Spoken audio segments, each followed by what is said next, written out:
Кейбіреулер айтады маған, ақша үшін не істемейсің деп. Ақша үшін действительно көп нәрсе істеуге дайынбыз.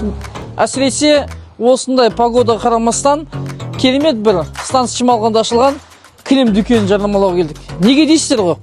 Бұл жігіт негізі біздің тұрақты оқырманымыз, шынымен де жас деп айтуға да болмайды, үлкен кәсіпкерлер негізінде. Бірақ жаңа басып жатқан кәсіпке біз өзіміздің бір үлесімізді қолдауымызды білдірейік деп, ауа райына қарамастан, кеше ғана Тәжікстаннан келгенімізге қарамастан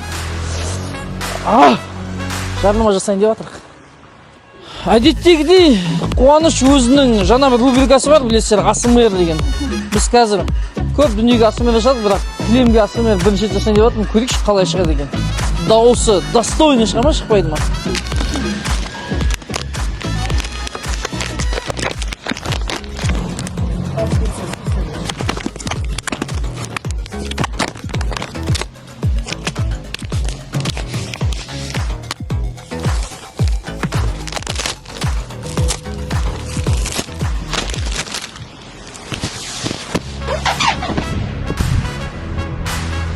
Міне ағайын, алдарында тұрған 3,5-6 метрлік кілемнің өзін біз сіздердің көздеріңізше жаңадан аштық.